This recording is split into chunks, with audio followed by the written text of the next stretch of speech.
โอ้ไปเล่นน้ำเล่นยิงผีเสร็จๆอะไรเรื่องบ้างแล้วน้องกดนิดหน่อยลูกมาตุลีนักแข่งไทยนะพี่น้องบรรยากาศก็สมรส3 ยกครับวันนี้ไม่ได้แรงกว่าเดิมนะเพชรภูผาครับเจอกับสาทูลนะครับเจอกับเอาสายฟ้าที่จริงก็เครือข่ายเดียวกันนะครับนี่เอาสายฟ้ากับสาทูลแต่ละลูกศิษย์ชกกันครับวันนี้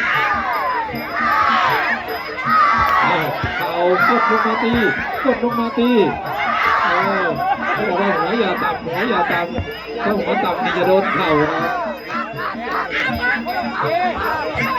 เตะเข้าไปไอ้หนูผมจุกทีมงานทองราชตัวใหญ่ทูนหนองบัวแดงนะครับ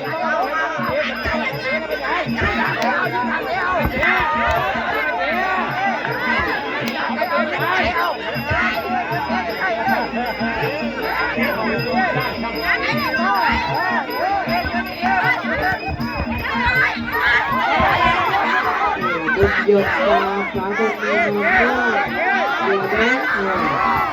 แบบนี้นะตาวันนี้มวยเร็วครับมวยเร็วเทียบแบบไม่ได้มีแค่2 ทุ่มตัวเมื่อนี้ว่า3 ทุ่ม3 ทุ่มก่อนแต่วันนี้ยอดเยี่ยมครับขอบคุณได้มวยของเราเดินเข้าไปตอนนี้เพชรตีเจ้าเอาสายฟ้าเสร็จทุกกรอบครับสักครู่ครับ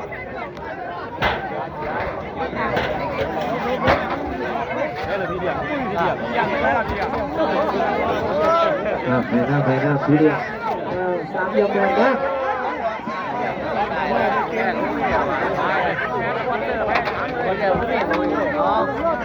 ตีนมึงมีอยู่บ่ตีนมึงมีบ่มึงต้องถูกกับเขาจะไหน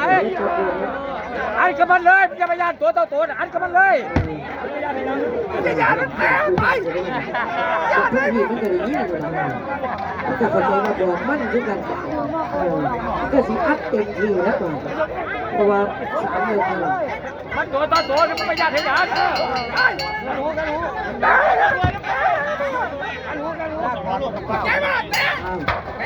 ยกไหลแรงกดดันดูกันต่อครับไอ้หนูผมจุกครับทีมงานอสายฟ้าเพชรภูผาเพชรสีต้าครับเพชรภูผาแดงครับทีมงานทองราชสาทูล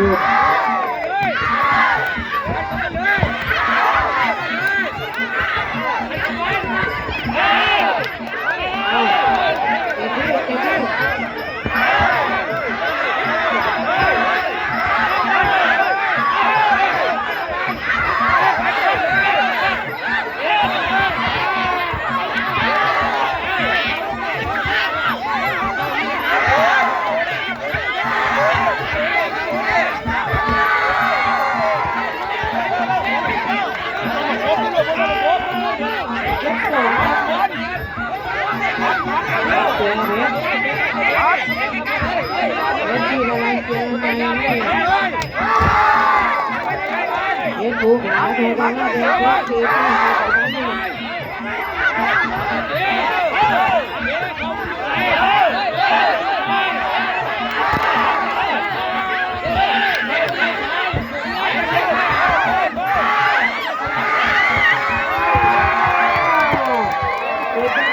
ผมจุกมันได้ยินได้ว่ามันได้ยินได้บอกว่าเอาว่าถ้าว่ามันเมียนเราได้เลยมันจะทำเกี่ยวกับเราเกี่ยวกับนี้มันยิ่งมันยิ่งบาดวะเรียบร้อยไม่เป็นไรเกมกีฬาไม่เป็นไรเกมกีฬาดูแลกันครับสวัสดีครับลำดับที่ 9ครับยอดเชียงกง